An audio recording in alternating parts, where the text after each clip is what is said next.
Can do a lot of cool things. You could order dinner, gamble on your favorite team, and track your health. You could even get a mortgage. One click and you can be approved. I'm not sure by who or what country they're in. You deserve more from the mortgage industry. At AnyMac Home Mortgage, we believe in the need for live human interaction during a very complex process. The kind of service and guidance which an app simply can't provide. Our customers are more than credit scores and income documents. They're individuals and families who live in and strengthen our communities. Their story is our story, and that story begins in a home. Chris Sawyer is an expert on providing superior customer service and in meeting the mortgage needs of current and future home buyers. With over 18 years of experience in the industry, Chris is able to help customers migrate through the home buying and home financing process by using his wealth of knowledge as a well-qualified mortgage professional. And best of all, Chris is located in Cromwell, Connecticut, where he has helped hundreds of clients in Connecticut, Massachusetts, and Rhode Island make their dreams of home ownership a reality. Visit chrissawyer.any-mac.com. Email him at csawyer@any-mac.com or give him a call, 860-878-8730. Chris Sawyer, NMLS number 39345, corporate NMLS number 338923. AnyMac Home Mortgage is an equal housing lender. American Neighborhood Mortgage Acceptance Company, LLC. DBA AnyMac Home Mortgage. Lo-Fi Direct. Connecticut First Mortgage Correspondent. License lender. Broker number ML 338923. Massachusetts Mortgage Lender and Mortgage Broker License number MC 338923. Rhode Island License Lender. License number 201128110L. Call for additional details. Welcome to Sports Talk with R&J. I'm Steve Risser, along here with Justin D'Onofrio, and we got a busy show today. The NFL schedule comes out. Yeah, Juan Soto's heading back to the Bronx this weekend, but we got to start with the NBA playoffs, and we got to start with unfortunate news as Jason Tatum, who had a huge game on Monday night at the Garden, he had over 40 points, but 3 minutes ago, he unfortunately tore his Achilles, and he is going to be out for the postseason. It looks like he's going to be out for all of next season. So this series has flipped completely. At the beginning of the series, we all thought the Knicks might be lucky to take 2 games. Now it looks like the Celtics will be lucky to win another game in the series, as they will be without their superstar Jason Tatum. So sad to see this happen. Just so sad. You don't want to see this happen to anyone. It was a great game too. You had Brunson, you had Bridges, you had the Knicks and Celtics going back and forth, Brunson and Tatum, and then to see that was just so sad. And it's just going to be very, very hard for the Celtics going forward now because Tatum will obviously be out for the rest of this postseason, and he more than likely will be out for the rest of for the entire regular season next year. Yeah, it's definitely unfortunate. Achilles injury is one of the worst ones to have, and he was having an awesome game. He's one of the better players in sports too, and you lose them all next year now, and especially too, the ownership too now. You got all that, Jalen Brown's making them, so kind of going, but such an unfortunate injury for Tatum and the Celtics, and you never want to see anybody get hurt, especially tearing their Achilles. That is absolutely one of the worst injuries kind of in sports to have. It definitely is. It definitely is. And this now begs the question: this opens up the question: has the championship window for the Celtics closed? Is it closing? Is the Celtics championship window closing? And I'm going to say yes. I'm going to say no. I'm actually going to say no. I'm going to say no because Tatum and Brown are still, they still are under contract till 2029. So I think they're going to be. I think they can still make a run doing this. But it will be a much different team. It'll be a much different team going forward because you look at it, they're probably going to not. Kristaps Porzingis probably won't be back when Tatum comes back. Then Drew Holiday, he probably won't be back, and then Al Horford probably won't be back. So it's going to be a much different team for the Celtics when Tatum comes back. Yeah, absolutely. I still think the championship window is open. You lose. You mentioned Horford, Holiday, Porzingis are probably gone, but Brad Stevens done a really good job of the present basketball operation. So, they're a deep team, and you think about these two, like I know the Patriots going back to back Eastern Conference Finals. Giannis might get traded to Western Conference team, so like that kind of takes out the Bucks. Like the East still might be relatively won't be is going to be weaker than the West Conference. So like that, I think will help the Celtics too. down the line as well. So yeah, I still think the championship window's open. Tatum, Brown, they're still both in their 20s. The Celtics draft well, and they'll put the piece back together. And yeah, I don't think the window's closing for them either. Yeah. I don't think it is. Now, this version of this team with Porzingis, with White, with Jaylen Brown. I mean, Jaylen Brown, with Porzingis, with White, with Horford, with Drew Holiday. I think that's ending, but I do think because listen, we'll see how Jason Tatum gets. If you see if he gets back to being like a top 10 player in the league when he off this injury. We'll see. We'll see how he recovers from it because Jaylen Brown is still one of the top players in the league. They still have their main two guys. Now they're going to have an ownership change. We know that, and they're probably going to make trades, and they won't be a title contender in 2026. But eventually, I think they're going to be. I think they're going to be a. I think they're going to be a. They're going to eventually be back. I think they're going to be back because they have. They still. If you go back, if you get to 2020, 2026, 2027, they're still going to have two top 10. They very easily could have two top 15 players. Oh yeah, absolutely. And the Eastern Conference too, relatively weaker than the West too, which helps out. Yeah, they still have two of the better players. I know coming off an Achilles might never get back to like 100 or the explosion, the kind of athleticism might not totally all be there. But yeah, if Jason Tatum's still somewhat the player he was and top 10 basketball player with Jaylen Brown too, this Celtics team is still gonna be pretty good. And I do trust Brad Stevens. Not a Missoula guy. You've really seen it now. Like he's not a great head coach. Like I don't think they'd fire him, but I might if I'm Brad Stevens. I'm really thinking about that. But yeah, I still think this team with those two, and I think they'll put good pieces around them that the Celtics will be contenders. Maybe as soon as 2027 again. Yeah, it's not going to look good for the Celtics in the near future because this injury, I mean, the funny thing about Monday night is it changed the trajectory for two franchises. Obviously we'll get to the Mavs, and then with the Celtics, it changed the trajectory because they won't be a title contender. Their season's probably going to end in the next couple of days this year, and they're not going to be a title contender next year. So they're not going to be a title contender in 2026, 2027. So yeah, this injury definitely changed. It definitely changed the trajectory of the Celtics. So yeah. So I think the window is still open because Brown and Tatum are going to be there, but to me it won't be open until that 2026, 2027 season. Yeah, I absolutely agree with you. It won't be. Yeah, they're definitely playoff team next year. Maybe they win a series. But yeah, without Tatum next year, I don't see them being title contenders. But yeah, 2026, 2027, they should be right back up there with Tatum and Brown and whoever their kind of new core that they have with them. With whoever else they kind of bring in the next year or two. Exactly. So we'll see what ends up happening with the Celtics. But now we'll move on to the Knicks. And the Knicks are up 3-1 and trying to get to their first conference final since the 2025 season. And the big question for the Knicks is, what do they got to do to close it out tonight? What do they got to do? Number one, get off to a fast start. They've been down by double digits in every single game in this series and didn't have a double-digit lead in this series until Game 4. So number one, let's get off to a fast start. Number two, Brunson's got to continue to be great. I mean, he was great in Game 1. He was outstanding in Game 4. So he's got to continue to be great. Brunson has got to continue to be great, and they also got to get contributions from other guys. Bridges was awesome in Game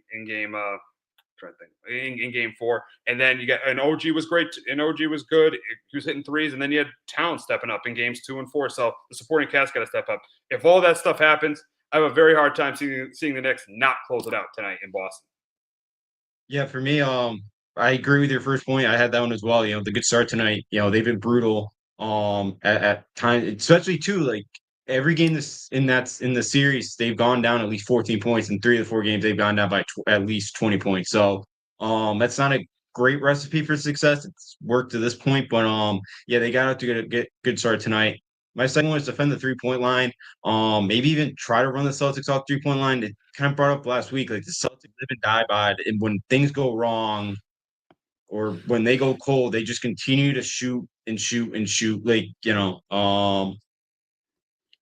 like the Knicks aren't a great perimeter defensive team. Like Brunson's not a great defender. But Bridges isn't bad, and Nobi's pretty good. But just defend the 3-point line better, and again, they'll win the basketball game. Then my third one, just beat them on the glass again. They've done a really good job in the series on both ends on the rebounding side. So just continue to just win the battle in the rebounding department.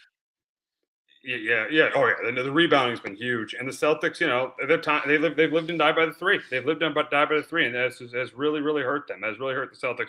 Also, other guys for the Celtics not had a great series. Jaylen Brown's not had a great series. Porzingis, where the heck has Porzingis been? He's been nowhere to be found. Porzingis has been nowhere to be found. Mystery illness he had in March. I know they're saying he had some mystery illness. I don't know. 2 months that's weird. Crazy. But yeah, it's crazy. But yeah, Porzingis has it just the supporting cast for the Celtics is not what it was a year ago. Their defense isn't what it was years ago. Because listen, even if Tatum doesn't get hurt, the Knicks still are up 3-1 in this series. The Celtics are still facing elimination tonight. So it's not just like just because Tatum got hurt, the Knicks are up 3-1. They're down 3. The Celtics are down 3-1 because of arrogance. They keep shooting threes. Let's be honest, Tatum and Brown not stepping up in either games 1 and game 2. And then, and then really no one else really stepping up outside of Tatum in game 4. So yeah, the Celtics are, I mean, let's be real. They're probably to me, they're definitely going to lose this series, but it's not all because of Tatum's injury. It's definitely other things. Yeah, absolutely. And I want to throw this at you. If they didn't face like a banged up Pacers team last year, I know they had like the Cavs in the semis it was, and like they played like if they played somebody else in the finals like Dallas, I don't think Boston would have won the title last year. Really? Wow. I like the way like last year they got kind of lucky. I know they blitzed everybody, but it felt like the few times they're in close games, they were on the wrong side of them. I just think if like the Pacers were healthy last year, if they got like the Timberwolves or the Nuggets, or like I think they probably would have lost. What I think Joe Mazzulla is as a head coach is he's literally just a manager of baseball nowadays. It just follows the numbers and just does that. It doesn't make any adjustments. I haven't seen any adjustments this series. I just haven't. So they're a great team. I just think that they would have lost last year if the path wasn't as easy as it was. You got a point with the path last year. I still think they would have won no matter what the path was. I just think they were clearly the best team last year. But you got a great point with Mazzulla. Mazzulla is stubborn. He's kind of arrogant. It's hard for me to call him a great coach. He's had a really bad series. Really bad series. That's a great point about Mazzulla because they just keep shooting threes. They keep doing it, and they don't make any adjustments. So, yeah, Tibbs has definitely outcoached him in the series. Oh, yeah, absolutely. He has. He's ran circles around him. And, yeah, it's kind of shown a lot of holes in Mazzulla's coaching now that, hey, I know you have the best roster or best team in the sport when healthy, but, the coach still does matter a little bit in the NBA. It does. It does. We've definitely seen that. We saw it, we see in the fourth quarter in that Nuggets Thunder series. Why are the Thunder so good in the fourth quarter? Adelman's probably not being able to really draw up plays. He kept Jokic in the fourth. He kept Jokic in the entire fourth quarter. On last night. So yeah, it definitely came down to coaching for the Celtics and the Knicks. But give credit to the Knicks. Jalen Brunson's been phenomenal. Other guys have stepped up. OG and Bridges. Bridges really has stepped up in this series, and then Cat has played well too. So give a lot of credit to the Knicks. And there's a very, very good chance they'll be headed to the Eastern Conference Finals. And prediction for the Knicks right now, do they close it out tonight? I think they do. I think they close out in Boston. They haven't lost a road game in this postseason. They're 5-0. And without Jason Tatum, I think the Knicks close it out tonight in Boston. I'm going to say Boston gets it tonight out of desperation. You're going. Yeah, wow. But the Knicks holds out in 6. I expect Jaylen Brown to be better. You're paying him $60 million. This is kind of the moment to step up, and the dude still can't dribble the basketball. But he's had a rough series, so maybe he gets it going tonight. But I'd say Boston wins tonight. New York gets Game 6. Yeah, I think it's going to be. I think it's Knicks in 5. I think the Celtics are done. I think they're done. I think the Celtics are done. I think it's just going to be hard to come back from what happened with Jason Tatum. I think the Celtics are done. I think the Knicks win in 5. Now, we have a team in the Eastern Conference Finals, and that's the Indiana Pacers. And last night they eliminated the Cleveland Cavaliers 4-1. Tyrese Haliburton last night with 31 points. And really this Pacer team. I mean, they beat the Bucks in 5. They beat the Cavs in 5. I know the Cavs had injuries. I know Garland missed games and he was banged up. Mobley was banged up. Even Donovan Mitchell was banged up. I know the Cavs had injuries, but this Pacer team has been the last 2 years has been. We don't talk about them enough. But they've been really good in the playoffs. And Tyrese Haliburton, he's becoming a superstar. This overrated thing shows you the players made a mistake here. They absolutely have. He's been awesome this postseason, back to back. Yeah, now Eastern Conference appearances for these guys, and yeah, I just like the Pacers. Because I think the one knock you kind of have on Halpern, it's like you wish he's a little bit more consistent as a scorer, but like with this Pacers team, they have 8 or 9 guys that can score the basketball. So it's not like even if he's off an off night, you have Nemhart, you have Turner, you have Naismith, like you have other guys that can kind of score the basketball if he's having an off night. But yeah, Halburn's been unbelievable. He's such a great playmaker as well. So he's still got the ball in his hand. So yeah, Halburn's been unbelievable. He's hit some big clutch shots, which kind of felt like he needed to elevate his game. So to kind of be in this superstar category or be in the conversation. So yeah, Halliburton's been unbelievable for the Pacers. Yeah. Oh, he's been phenomenal. He's been phenomenal. And speaking of Halliburton, is he a top 10 player in the league? Is Tyrese Halliburton a top 10 player in the NBA? I'm going to say no. I know he's really helped himself this postseason, but I'm going to say no. And here's the reason why. I've not seen him in a conference final step up in a big spot. Like guys I take over him. Obviously, you're definitely taking you're definitely taking Jokic. Those are obvious. The Jokic's, the Giannis's, the Lucas, the SGAs. Those are obvious. Then you're still taking LeBron. You're still taking Tatum. You're still taking Curry. You're still taking Edwards. Man, I should say man. Yeah, I think you can put Brunson in there. You can put Brunson in that conversation the way he's been playing.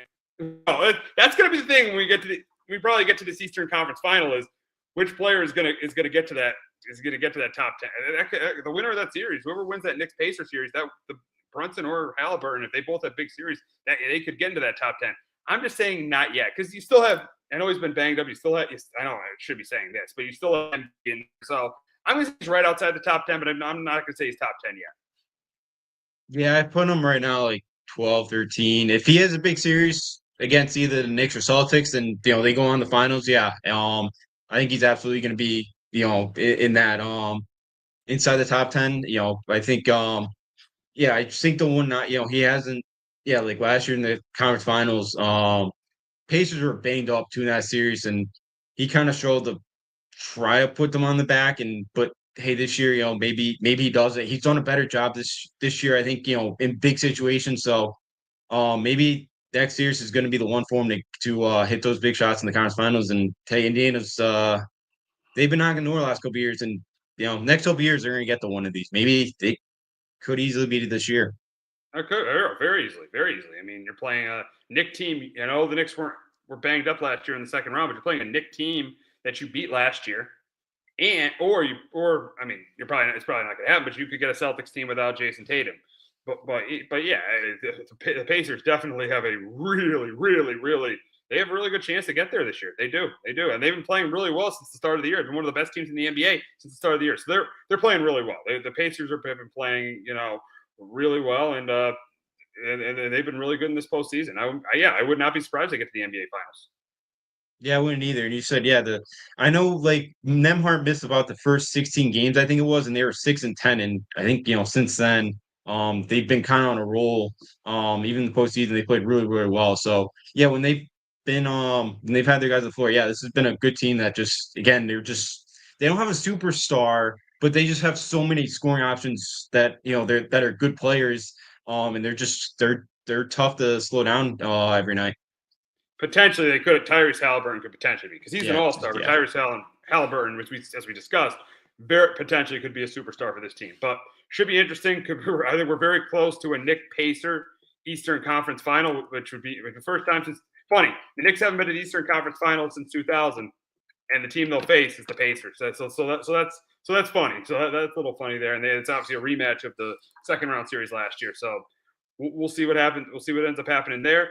But we will move on to the Western Conference. And last night, the Thunder knocked off the Nuggets to go up 3-2 in their series there. How about SGA? They were trailing in the fourth quarter, but they outscored the Thunder 34-19 to win, 112-105. And SGA was phenomenal late in the game. I mean, he had the and one. He had the aim one to put them up 3, the 3-pointer to put them up 6. Also at the layup to give them the lead, their first lead since the first quarter. SGA was phenomenal. He played like an MVP last night, and it's series. I think the big thing in this series right now is the Nuggets, the Thunder beating the Nuggets in the fourth quarter, 65-37 in the fourth quarter in their last 2 games. That's been the big thing right now in this series, is the fourth quarter in this series.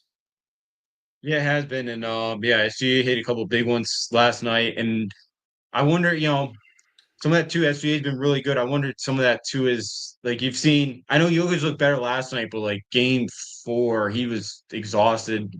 Too, like just the depth of the of both teams, where the Thunder can roll out nine guys, and Denver can right now. Like if you don't get anything from Russell Westbrook, like you have the last couple games here, they don't really have much of a bench at all. So, yeah, give the Thunder credit definitely, but I think a little bit too of it is just the Nuggets don't have a bench, and I think you played 7 game series already.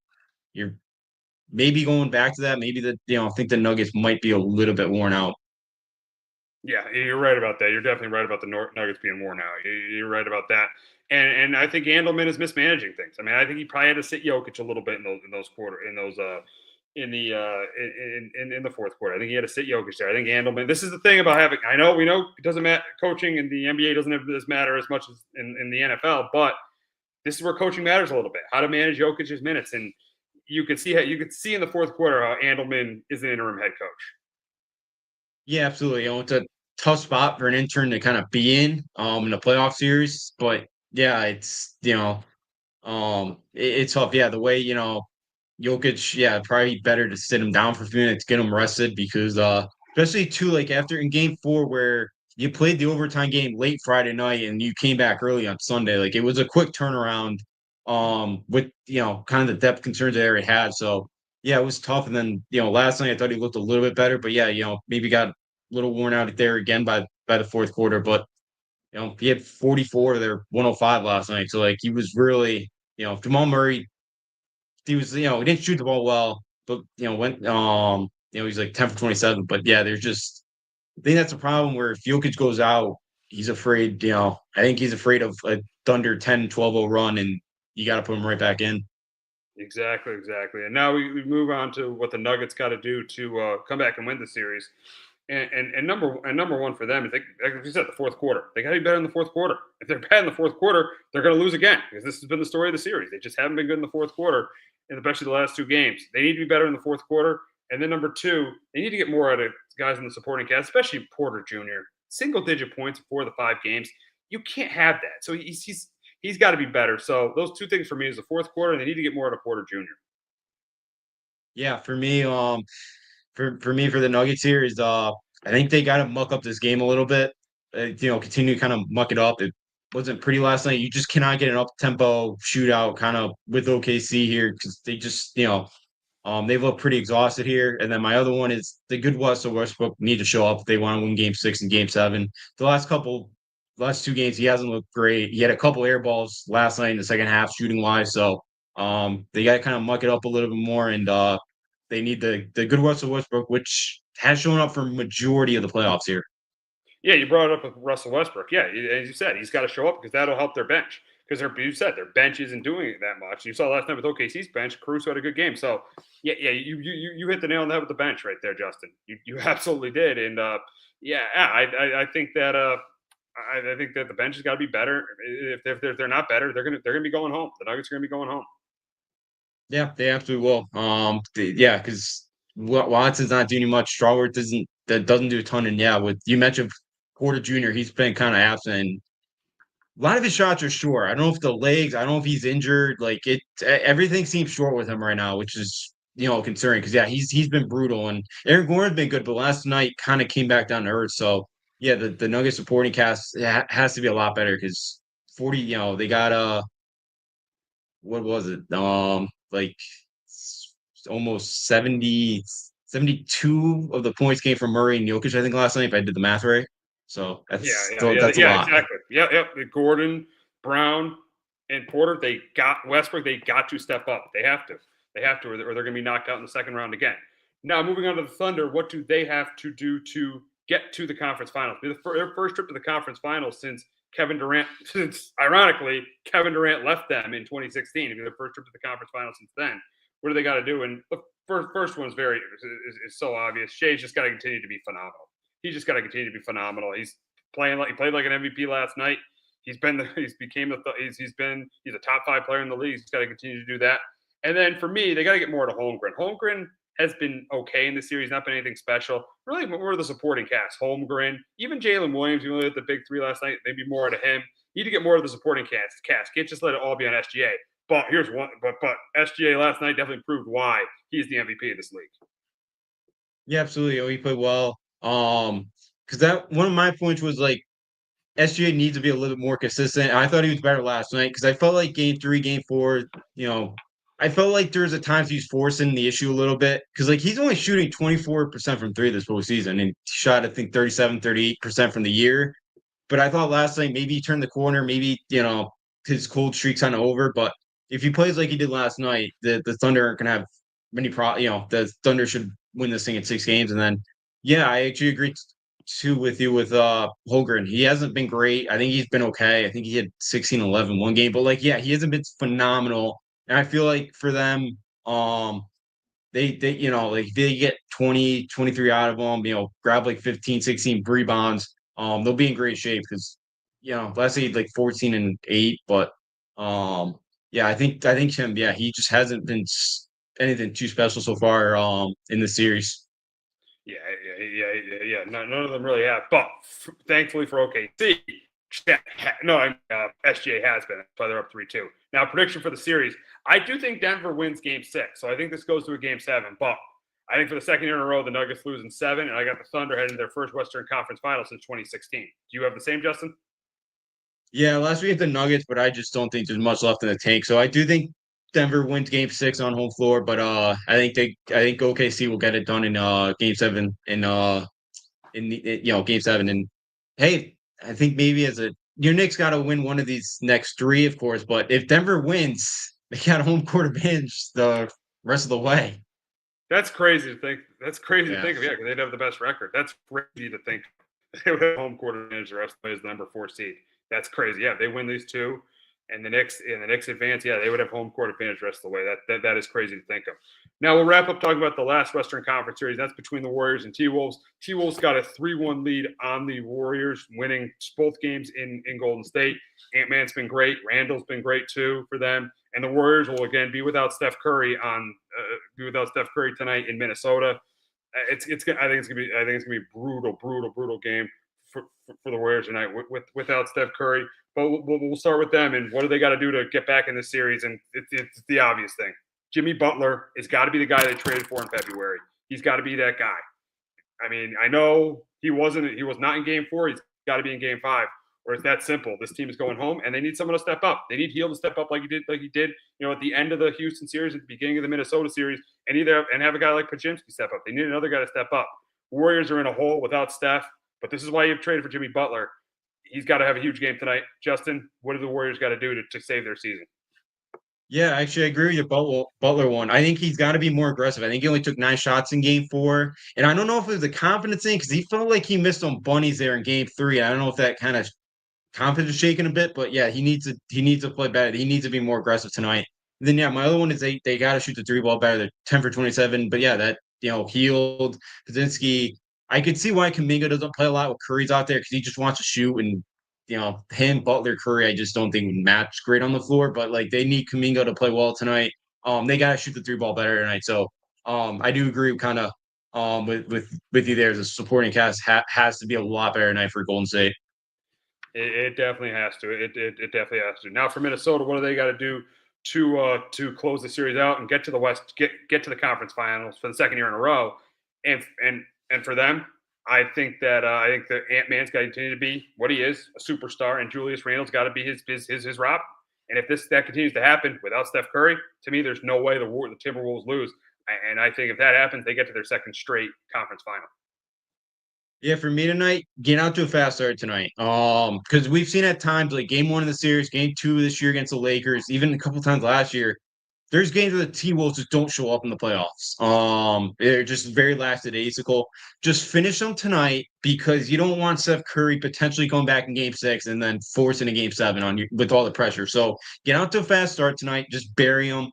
My second one is kind of with your Randall kind of point is the Wolves, the inside game.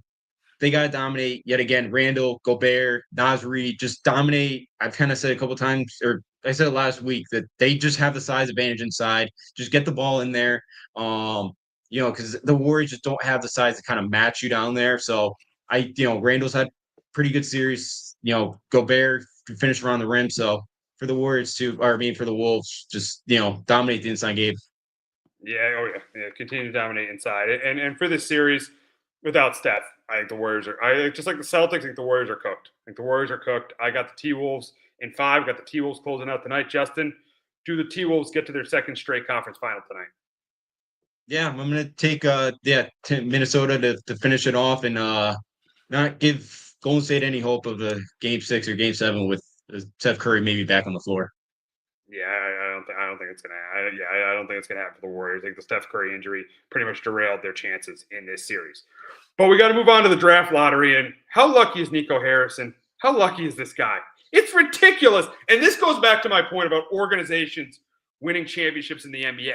They are not the biggest reason. They're part of the reason. They are not the biggest reason why you win. This is a prime example of this. An absolute prime example of why organization, what Jerry Krause said was nonsense when Jordan was there, that organizations win championships in the NBA. That's nonsense. Yes, they are part of the reason. I will give you that. But you can get lucky in this league. And this is a prime example of this. This guy makes one of the worst trades in the history of the NBA, Nico Harrison. The fan base wants him fired, wants him done. And then he wins the lottery, and he's going to get Cooper flagged, so they're just going to keep him as a general manager. How lucky is this guy? How lucky is Nico Harrison? It is crazy how lucky he is.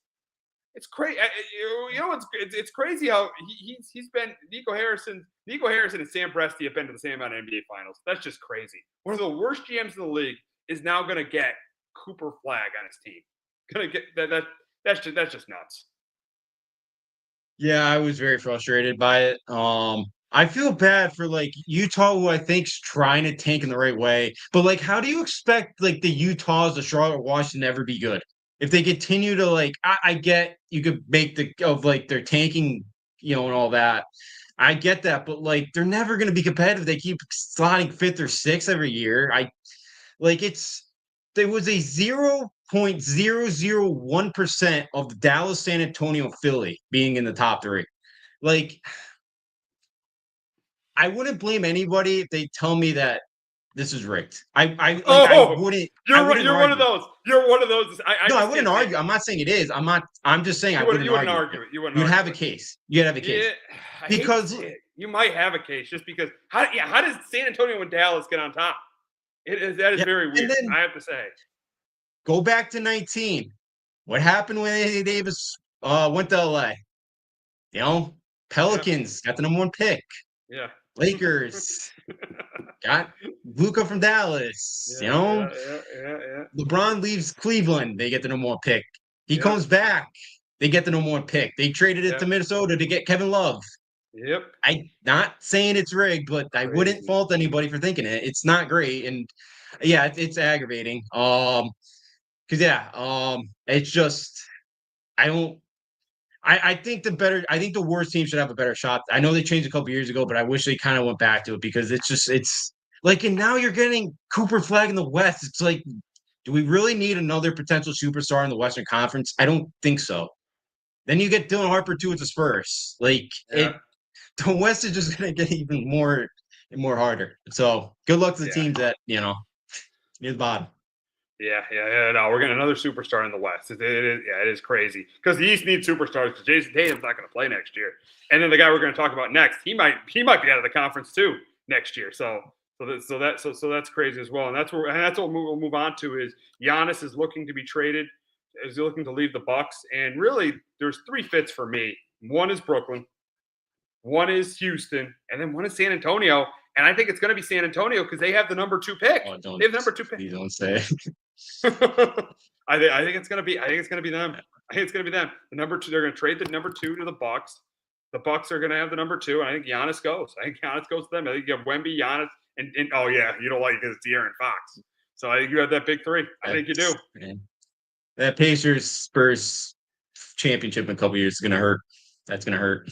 Oh man, if they're playing in the finals, absolutely. That hurt. That's going to hurt as a Kings fan. So my 3, I put Dallas 1 of they trade they trade the number 1 overall pick to Milwaukee. I could see that. That was my number 1. My number 2 is Brooklyn. They got a ton of picks. We've seen they've been very aggressive before. I could see them do it again. My third one, or my top one, I put the Rockets there. You probably would have to give up Jalen Green, I would think. But the way he played in the postseason, you could live with that if you're Houston. I wouldn't mind giving up Jalen Green, to be honest, the way he's played in the playoffs. I wouldn't mind it. Yeah, I wouldn't either. That's why I put him there. I'm like, I think if you could get Giannis, you would part ways with Jalen Green because I would think he'd have to be part of the plan. So, yeah, my 3 were Houston, Brooklyn, and Dallas for the best fits there for Giannis. Yeah, I just don't think I don't think there's any way Nico trades Cooper Flag. I don't think they trade the number 1 pick. I think they take Cooper Flag there. I think there's no way. You've seen him do crazier. You've seen him do crazy things. It wouldn't surprise me with Nico Harrison, but I don't think that happens. I think it's going to be I think it's going to be either Houston, San Antonio, or Brooklyn. I think it's one of the 3 teams. But one thing I do know is I think it's done. It's over in Milwaukee. I think it's all over in Milwaukee for him. It's going to be crazy how the East is going to look next year. Boston's not going to be that good. You're going to have Milwaukee not be good. Let me tell you, the door is so wide open for the Knicks now. With Tatum's injury, and then looking at the East is going to be next year. The door is so wide open for the Knicks. But yeah, it looks like Giannis. The only thing I think we do know is Giannis is going to be done. And it's to me it's either Houston, San Antonio, or Brooklyn. Yeah. I think 2 of the 3 there I agree with you on. I could see it.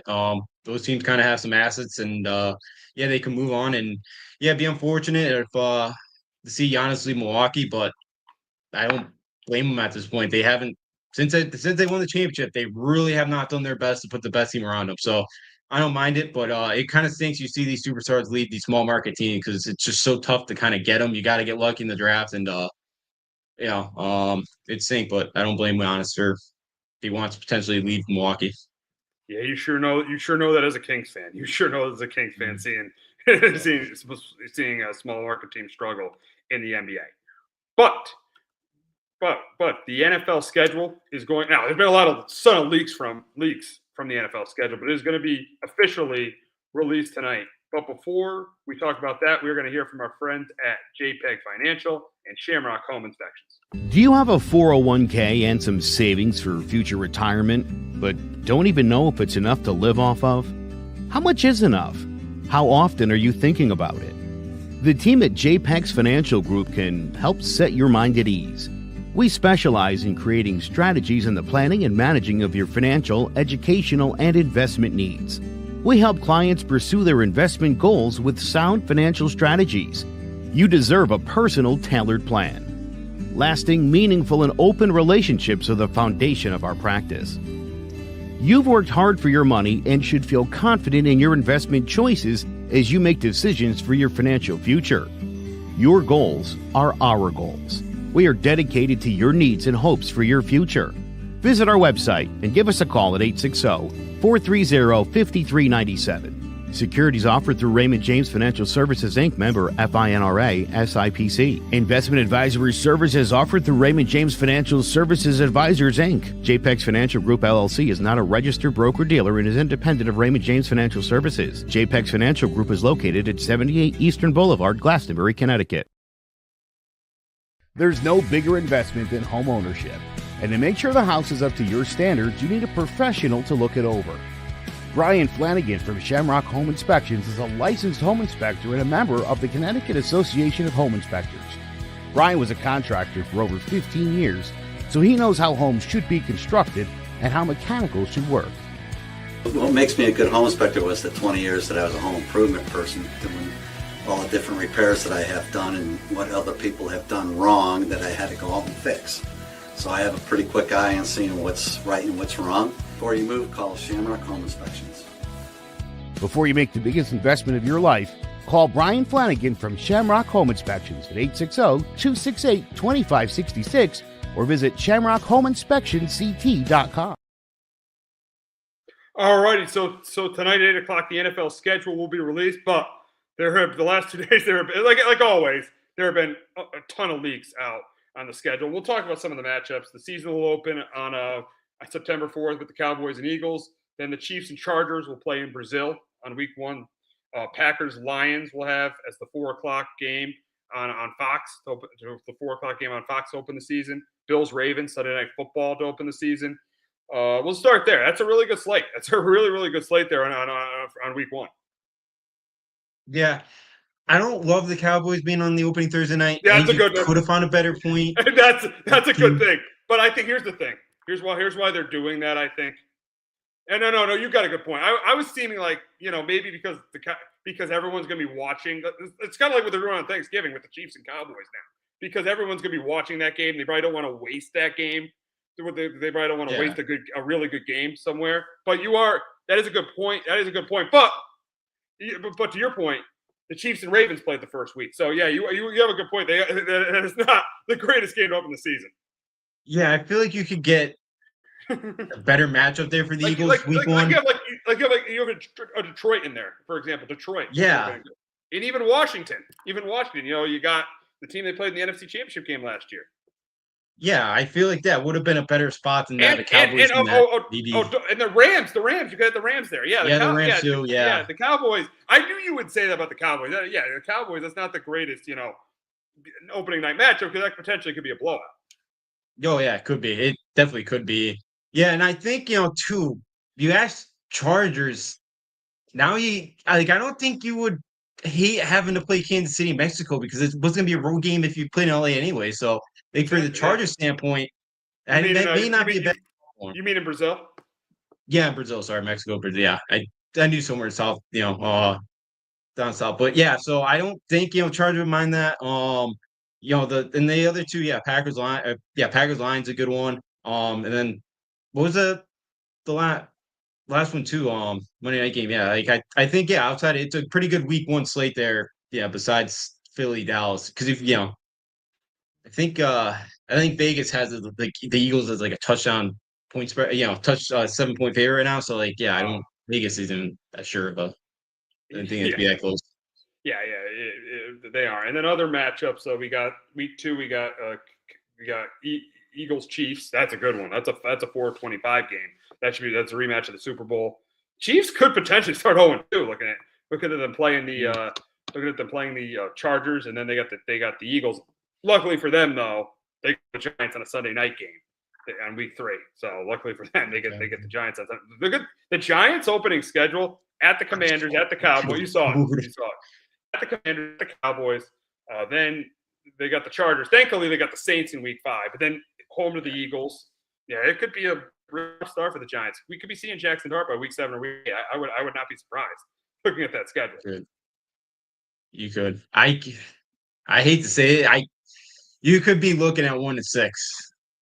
I can see it. I can see it. It's tough to predict now, obviously, because we're so far away from the season. But you could. I could see 1-6. I definitely could. And then we got a matchup. We do a Monday night matchup with the Patriots on December 1st. Yes, I did. Yes, I did see that. Yeah, that's that should be a good one. That's got to be a Patriots better win that one. They better still be in the hunt. Looking that better be a must-win football game for them.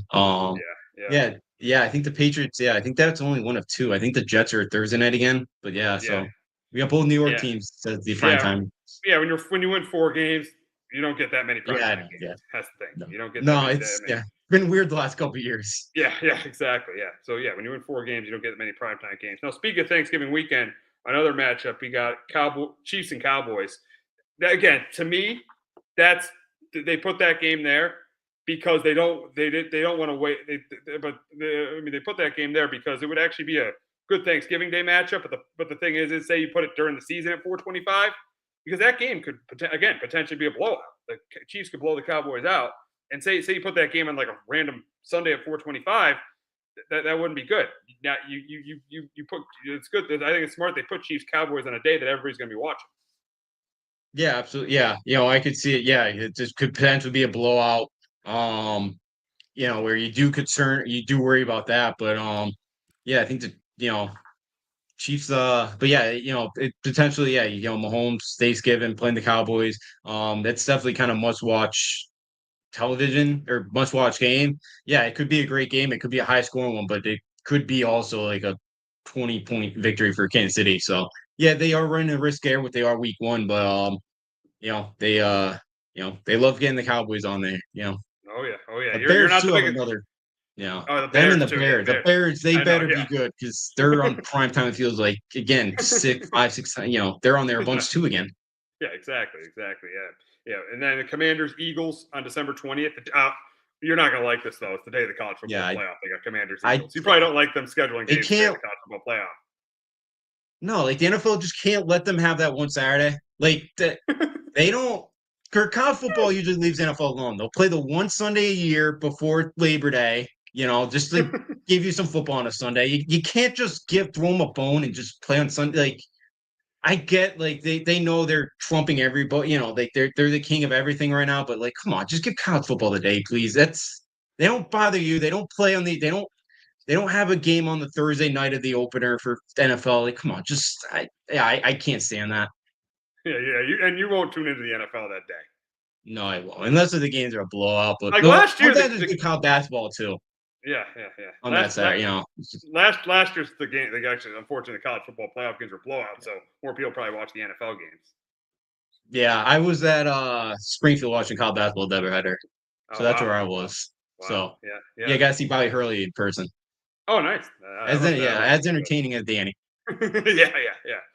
So let's go to like our top 5 matchups for the season. What are the top 5 games you want to see? And I'm gonna start with number 5. I know you don't like this one, but it would be the first game, the Eagles Cowboys opening night. You got the arch. I know the Cowboys aren't supposed to be that good, but you got the arch rival coming in on opening night. So I'm interested in that one. Number 4, I'm gonna go with Lions Chiefs. I think that's gonna be an interesting one. I think the Lions are one of the top teams in the NFC. Chiefs one of the top teams in the AFC. That should be an interesting matchup. And then on opening night 2 years ago, the Lions beat them in Kansas City. They'll be back at Arrowhead this year playing that game. Number 3, I'm saying Eagles Bills because I think that could be a Super Bowl preview. That could be you got the best team in the NFL facing a team that very easily could win the Super Bowl. You probably have the 2 teams who potentially could have the 2 odds going into the season as the favorites get to the Super Bowl. So Eagles, Bills, and Buffalo, and then playing the game in Buffalo. I think that'd be fun. That'd be an interesting one. Number 2, rematch between the Eagles and Chiefs, the Super Bowl. Eagles Chiefs. That's my number 2. Watch that rematch of the Super Bowl. And then number 1, I got Chiefs Bills. Chiefs Bills always got to be the best game now. You got the 2 best quarterbacks in a quarterback league going at it. It always is an entertaining game. I'm gonna go Chiefs Bills. Chiefs Bills is my number 1. So my number 5 is the Eagles Cowboys. The opener, just because the opener. It wouldn't be if it wasn't the opener. It wouldn't be Lions Chiefs. Eagles, Bills, Eagles, Chiefs, Chiefs, Bills. Justin, your top 5 games of the season. Yeah, so far, Lions, Chiefs, my number 1. 2 high scoring teams. Those quarterbacks. That should be kind of a fun one. That's always gonna be a fun one. Number 4 for me, I had the for week 1 the Lions Packers. I think kind of again we're Lions first time out, kind of out there 2 coordinators who have been a huge part of it. Can the Packers take like the next step up this year? Kind of pretty compelling game there, week 1. Number 3 I had for me was the Chiefs. I had Chiefs Eagles. Definitely Super Bowl rematch there. Gonna be obviously gonna be a big one. Can the Chiefs get kind of any payback from what happened when they just an absolute beat down there? In the Super Bowl. Number 2, I put the Bengals Bills because that's always been like a fun one too. That is a fun one. That is a fun one. Yeah, that's a good one. That's a fun one. Yeah, I know they might not be great, or the Bengals might not be great, but they still do have Joe Burrow. It always feels like a compelling one. So 2 of the better quarterbacks in the AFC. Then number 1, I had I had Bills Chiefs there. Yeah, that's Bills again have gone done the right season against them. Two of the best quarterbacks in the sport right now. Yeah, and we'll see if the Bills can continue their streak there against Kansas City in the regular season. What they've done the last couple of years. Yeah, people forget the Bills have won 4 straight against the Chiefs in the regular season. People forget that. They've won 4 straight. Now, the Chiefs have won, I think, 4 of the 5 playoff matchups, but the Bills have won 4 straight in the regular season. Yeah, they have. It's they've been good. Yeah, they've got a job done in the regular season. Allen and Cove got it done there, but yeah, it's been kind of when the lights turn bright in January, they haven't gotten it done. Maybe this year it feels like the Bills have been knocking on that door, but yeah, if the Bills played well, maybe they could make it 5 straight this year. Yeah. Oh, I think very easily could. I think Kansas City's going to take a little bit of a step back. I think Buffalo's going to be as good. So I think and the game's in Buffalo, so I think they very easily could make it 5 straight. I think that very easily can happen. So NFL schedule release 8:00 tonight. Now there's so many leagues that we'll probably know the entire schedule by 8:00 tonight. But NFL schedule release it officially comes out at 8:00 tonight, and it'll be on ESPN too. So schedule release 8:00 tonight. But we'll wrap up talking about Juan Soto, and this weekend he returns to the Bronx. Now, with the Knicks playing so well, this has kind of been overshadowed. It's kind of been over. This whole Juan Soto return has been overshadowed, but it will be happening this weekend. And the question is what ovation is he going to get? Now, here's the thing: the first game is when the Knicks out. Now, I hope the Knicks win Game 5, so the whole city's attention will now be focused on Juan Soto in the Bronx on Friday night. But we'll see what ends up happening there. But I think his reception. I know Yankee fans might disagree with me. I think his reception. I don't think he should be booed. I don't know if they should cheer him, but I don't think they should boo him. I don't think they should boo him because he was one of the big reasons why they made their first World Series appearance in 15 years last year. It's where they're coming from. I think he should be booed because of the way he's kind of talked afterwards. Like, oh, the Mets gave me this, the Mets gave me that. We all know it was about money. So, like, stop saying, oh, he wasn't close with Steinbrenner. Like that. What owner's really close to the players? I don't,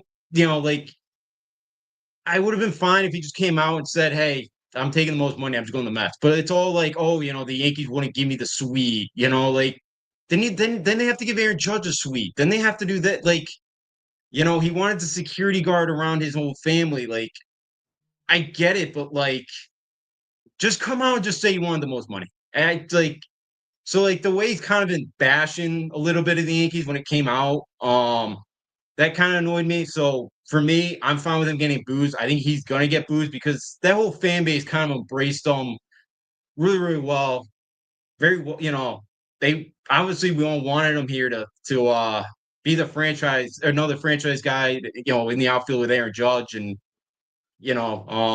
with those two going back to hitting back to back for the next decade, that would have been must see every night. So I'm fine with him getting booed, and I think he's gonna. I just don't think you could say all that about the Yankees, and then because everyone knows it's just about if the Yankees gave him $5 million more. Without all that, the Yankees, he would have signed with the Yankees. It's not, he could say it's about the security, it's about wanting the box. It was about the most money. So to me, I think he's going to get booed because of all the kind of stuff that he's kind of said. Yeah, I can see him getting booed. I won't personally boo him because I think he meant a lot to that team last year that won a pennant. I'm not going to boo him. I wouldn't boo him, but I could see fans booing him. I could see fans booing him because of the stuff you said, because of the box and all that. So I definitely could see fans booing him. The interesting thing though about Soto this year is he has not had a great. He's been okay. He's not off to a great start, but the Mets are in first place. That's the interesting part of the Mets season this year is they are in first place in the AL East, and they'll have a 3-game series with the Yankees this week. So it's Friday night. It's Ty Miguel against Carlos Rendon. Saturday the Yankees have it's Griffin Canning and the Yankees haven't announced a starter, and then Sunday it's Peterson versus Clark Schmidt. So in this series, I hate to say it, I think the Yankees lose 2 out of 3. I think the Mets have the better pitching matchups right now. I think the Yankees not having Max Fried in the series is going to hurt. I think it's going to be a good competitive series, but I'm going to go with the Mets here. I think the Mets win 2 out of 3.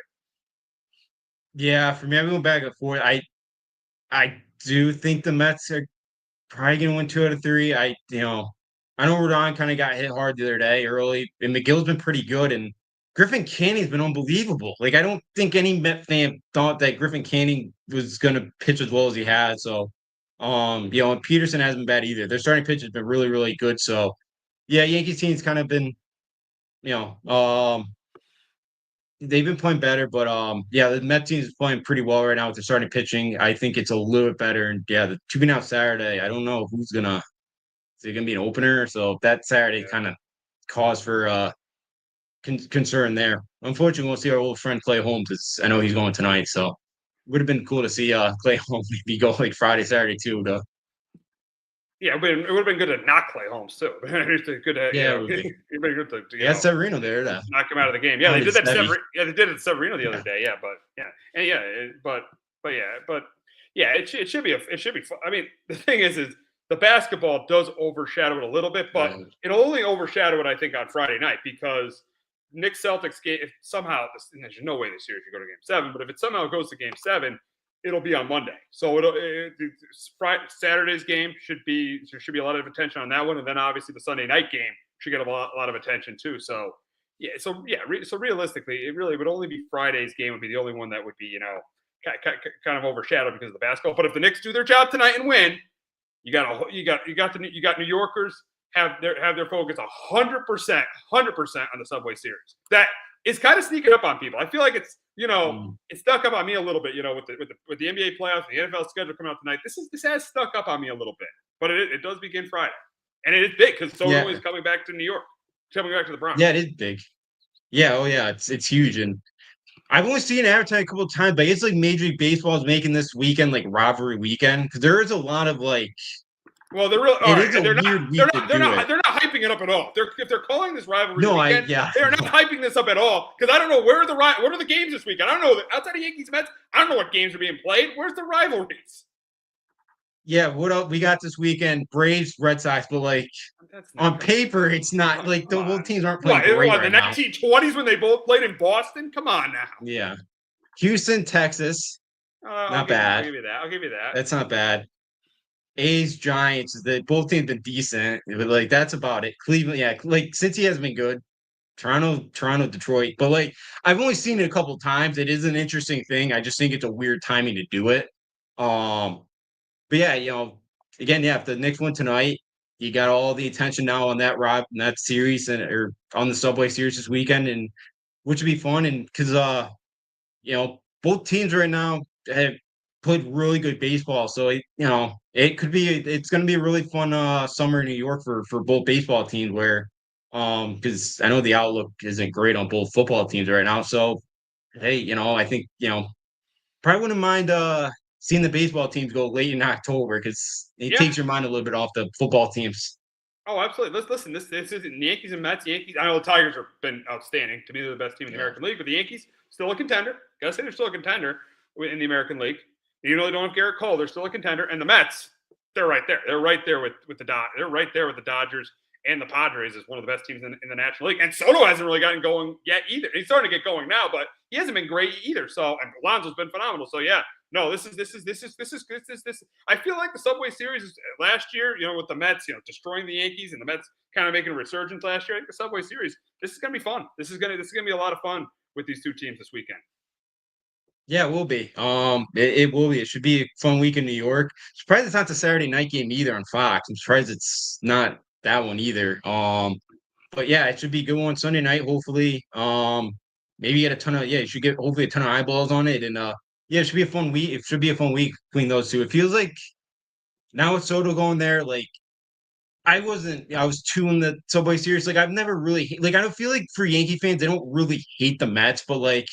Now that they got Soto, now they have Cohen, they could send some money. It's like, okay, now it feels like kind of the rivalry's kind of back on a little bit. Like now I'm like, I have some hatred now for the Mets, like I really haven't had that. I've always hated Boston more and the Astros. Like now there's some, I've always just saw the Mets as the little brother in New York that, was always gonna get overshadowed by us. But now with Cohen, he's gonna spend as much as Steinbrenner will. Yeah, exactly. I feel like it is back, and it should be interesting to see what happens this weekend. But speaking of Boston, the Red Sox this week met with this last weekend met with Rafael Devers about playing first base, and he still hasn't played first base. So this is a little toxic here. This is toxic. This whole thing with Devers not wanting to be the DH, now he doesn't want to play first base. This is getting really, really toxic here. And you said it last week. If he moved to first base, it would be a better lineup for the Red Sox. So he would actually be helping the team. And right now, he's really not helping the team. I know he's a great player. I get it. I know it's tough to change positions, but with Cash's going down, you might want to help the team here. And it's getting a little toxic. I feel like it's getting a little toxic here between Devers and the Red Sox. Yeah, it's not great. The comments that he said about Breslow, about, not agreeing with some of the moves he's made, like, I think I said this when he was mad about going DH. Him and Core are very close. So I'm surprised this outburst has kind of happened.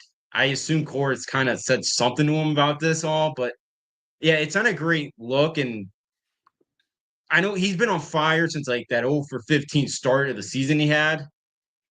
I wouldn't be surprised if they would have to trade. Like if Breslow's like, I have to trade for this guy, because I don't think it helps in the clubhouse either. Like he should be kind of the de facto captain. I don't know if they really have, like I don't know who that is in that locker room right now or clubhouse. I don't think it's Devers, but like you would like him to be, I feel like, to be your franchise guy and all that. It's not a great look. So it's not.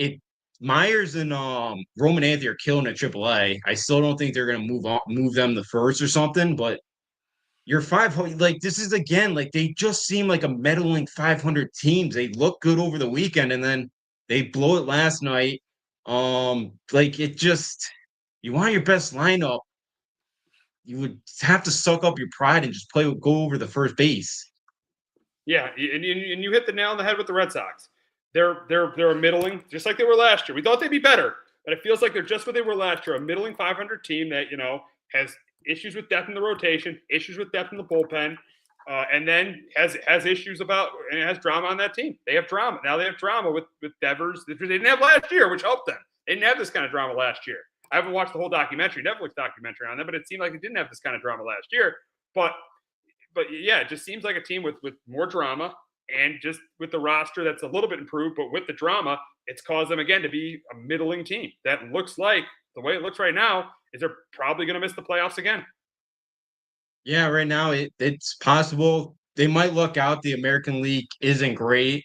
Then they might sneak in, but the Central might get like 4 teams. So yeah, they potentially could miss out. They really need probably some help in the bullpen, and we'll see if they move up Meyer, Roman Anthony at some point, and maybe those guys provide a spark to clubhouse. But yeah, they're 4-11 now this year, 1-run games. That's the most losses for a team this year with in one-run game. So maybe that tide shifts a little bit, but they have not been it hasn't been good in those kind of close game situations right now, and that could come back to haunt them. It definitely is not. It definitely has not. So we'll see what happens with the Red Sox before. But that's going to wrap it up this week on Sports Talk with R&J. For Justin and Afrio, I'm Steve Risser. We'll be back next week. We'll be talking about the conference finals in the NBA. Now, I know we haven't gotten to hockey, but we will get to hockey next week. We'll start talking hockey next week because the conference finals are going to be starting in the NHL. So we'll do that. We'll be talking Yankees and Red Sox and any NFL news that comes our way. Have a great weekend, everyone. Hello, my name is Joe Aguirre. I'm the president of Clovercrest Media Group. And here at CMG, we have a wide variety of podcasts, including sports shows like Keys to the City, The Roll Call, Throwing Jabs, All Four Downs, and Jawing About the G-Men. And great true crime shows like Stinky Week, Crimes and Consequences, Ivy League Murders, and Bird, the unsolved murder of David Eichmann. You can find all these podcasts and so much more by visiting clovercrestmedia.com.